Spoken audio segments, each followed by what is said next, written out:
से टकरकर नौका पार नहीं होती और हिम्मत करने वालों की कभी हार नहीं होती। अपने पैशन को, अपने लगाव को आज अपने प्रोफेशन में तब्दील कर चुकी डॉक्टर पूजा मेरे साथ हैं। इन्हीं से जान लेते हैं कि आखिरकार किस तरीके से जो इनका लगाव था डॉग्स के प्रति, एनिमल्स के प्रति, उसको इन्होंने अपने प्रोफेशन में कन्वर्ट किया है। मैम, सबसे पहले तो न्यूज़ 8 इन हिंदी में आपका बहुत बहुत स्वागत है। नमस्कार, मुझे यहाँ आमंत्रित करने के लिए आप सबका बहुत बहुत धन्यवाद। मेरा नाम डॉक्टर पूजा करनवाल, मैं हैप्पी वैली वेट्स में हूँ। बचपन से ही मुझे जानवरों से तो बहुत लगाव था ही, बट बचपन में क्योंकि हमें नहीं पता था कि बहुत स्पेशल करके मतलब हम इसमें एज डॉक्टर बन सकते हैं। लेकिन धीरे धीरे जब भी मैं बड़ी हुई तो फिर मैंने मेडिकल के साथ इसके भी पेपर्स दिए, वेटनरी वाले पन्नगर के। फिर वहाँ मैंने क्लियर किया, तो बैचलर्स मैंने पन्नगर से किया है और मास्टर्स मुंबई वेटनरी कॉलेज से किया है। इससे पहले मैं रिसर्च में थी नागपुर वेटनरी कॉलेज में। फिर अभी लास्ट 5 ईयर्स से हम लोग, मैं और मेरी कलीग डॉक्टर महिमा गुप्ता, हम लोग हैप्पी वैली वेट्स रन कर रहे हैं। मैम, बात की जाए तो जैसा आपने कहा कि मुझे पहले से ही काफ़ी लगाव था, कुछ पेट्स भी आपके साथ रहे होंगे। कैसे दिमाग में आया कि मेडिकल की पढ़ाई करते करते जो है मुझे वेटनरी डॉक्टर बनना है, ताकि मैं अपना जो मेरा सपना है एक उसको पूरा कर सकूं? मैं कनेक्टेड तो थी पहले ही जानवरों से। तो जब भी वो मतलब उनको कोई चोट लगती थी या कुछ ऐसे होता था तो मैं हमेशा घर में ले आती थी उन्हें। तो मम्मी गुस्सा भी करती थी कि सबको उठा के तू घर में ले आती है। लेकिन फिर धीरे जब मैंने एग्ज़ाम दिया तो वो क्लियर हो गया, तो फिर मुझे अच्छा भी लगा कि मैं इस लाइन में जा रही हूँ। ठीक है। कुछ मुश्किलें भी ज़रूर आई होंगी, क्योंकि देखा जाए तो क्योंकि आपका बिल्कुल ही जो ध्यान था वो कहीं ना कहीं मेडिकल की पढ़ाई की तरफ था। अचानक से आपने वेटरनरी डॉक्टर बनने की सोची, और कहीं ना कहीं ये भी हो सकता है कि जो एनिमल्स हैं कैसे आप उनको ट्रीट करती हैं। सबसे पहले तो ये जानना चाहेंगे आपसे, क्योंकि वो बेजुबान होता है, बोल नहीं सकता। इंसानों की भाषा तो डॉक्टर हमेशा समझ लेते हैं कि अगर बीमारी दिखाई ना दे तो बोल के बता देता है, लेकिन एक बेजुबान को समझना कितना मुश्किल होता है, कैसे ट्रीट किया गया है, और स्टडी में क्या कुछ ऐसा सिखाया जाता है?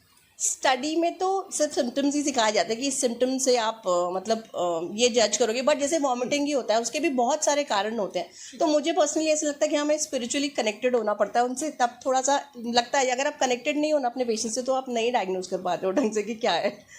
ठीक है। बेस्ट मोमेंट की बात की जाए तो मैम, इस प्रोफेशन से जुड़ा हुआ, आपके पैशन से जुड़ा हुआ क्या बेस्ट मोमेंट रहा? एज सच कोई ऐसे बहुत बेस्ट, सारे ही मोमेंट्स मेरे बेस्ट होते हैं। जब भी मेरा कोई पेशेंट ऐसे बिल्कुल वैसी कंडीशन में जाके वापस आता है तो हर एक मोमेंट मेरे लिए बहुत बेस्ट होता है। ठीक है। डिफ़िकल्टीज की बात की जाए तो क्या कुछ डिफ़िकल्टीज आती हैं इस तरह से काम करने में, एनिमल्स का इलाज करने में? डिफ़िकल्टीज़ ये आती हैं कि एक तो सबसे बड़ी बात जो मैं बताना चाहूँगी, जैसे हम लोग के यहाँ जो आजकल मैं फेस कर रही हूँ, जैसे हमें कोई अल्ट्रासाउंड मशीन एक बाय करनी, तो नॉर्मल हमारे प्रोटोकॉल में ऑल ओवर इंडिया कहीं ऐसा नहीं है कि आपको कुछ स्पेसिफिक वो चाहिए। अगर आपको कुछ 2-3 दिन का भी ट्रेनिंग वो मिल जाता है तो बाकी सब जगह परमिशन मिल जाती है, लेकिन हमें नहीं मिल रही है यहाँ से परमिशन सीएमओ ऑफिस से। कुछ परमिशंस की वजह से कुछ परेशानी हो जाती है। क्लाइंट्स की बात की जाए तो आते हैं, मैक्सिमम तो बहुत अच्छे होते हैं, बट कभी कभी कोई कोई बहुत वेयर्ड भी होते हैं।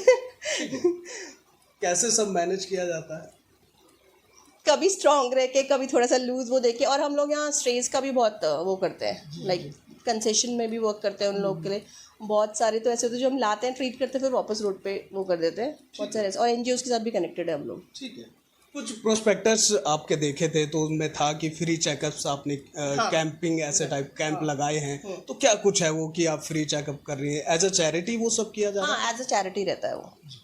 As a charity like free health checkups रहते हैं। कभी कभी हम फ्री वैक्सीनेशन कैंप लगाते हैं, जैसे रेबीज़, क्योंकि रेबीज़ ऐसा डिजीज़ है जो ह्यूमन और उसमें जूनोटिक है, तो वो दोनों के लिए प्रिवेंशन के लिए इम्पोर्टेंट होता है। तो उसके लिए कभी कभी इन लोग को टिक्स होते हैं, जिससे इनको टिक फीवर होता है जो बहुत जानलेवा होता है, उसके लिए भी फ्री कैंप्स करते हैं हम लोग। ठीक है। इन फ्यूचर कैसा देखती है मैम, क्योंकि आजकल देखा जाए तो काफ़ी पैशन सा हो गया है, नई नई ब्रीड के डॉग्स रखना, एनिमल्स रखना, लगातार ये चलन बन रहा है हमारी सोसाइटी में। इसके फ्यूचर को देखा जाए तो किस तरीके से एहतियात उन लोगों को क्या कुछ बरतनी चाहिए जो डॉग्स को अपने घरों में रखते हैं, और डॉक्टर के पास जो है किस तरीके से रूटीन वाइज इनका चेकअप कराना चाहिए? जब भी छोटे होते हैं तो रेगुलर वैक्सीनेशन होता है, वो प्रोटोकॉल मिलता है उन्हें। और जब भी वो ओल्ड हो जाते हैं, तो मैं मानती हूँ कि 6 महीने में एक बार ही तो उनका चेकअप होना ही चाहिए। और ओनर्स से मैं ये कहना चाहती हूँ कि बहुत सारे ओनर्स होते हैं जो डॉग रख तो लेते हैं लेकिन उनकी केयर उस हिसाब से नहीं कर पाते। तो वो थोड़ा उनको ध्यान देना चाहिए। बिल्कुल। तो बहुत धन्यवाद मैम हमसे बात करने के लिए। तो देखिए डॉक्टर पूजा से हमने बात की है, वेटनरी डॉक्टर हैं और लगातार जिस प्रकार से उनका पैशन था, आज अपने सपनों को यहाँ पर साकार किया है, उसे प्रोफेशन में तब्दील किया है और यहाँ पर जो डॉग्स हैं उनके प्रति इनका खासा लगाव है। क्लाइंट्स काफ़ी संतुष्ट होते हैं डॉक्टर पूजा से और यहाँ से उन्होंने हिदायतें भी दी हैं कि यदि आप अपने घर में डॉग्स पाल रहे हैं तो उनकी केयर जो है ज़रूर करें। मेरे साथ फिलहाल इतना ही। न्यूज़ 18 लोकल के लिए देहरादून से मैं अरशद खान।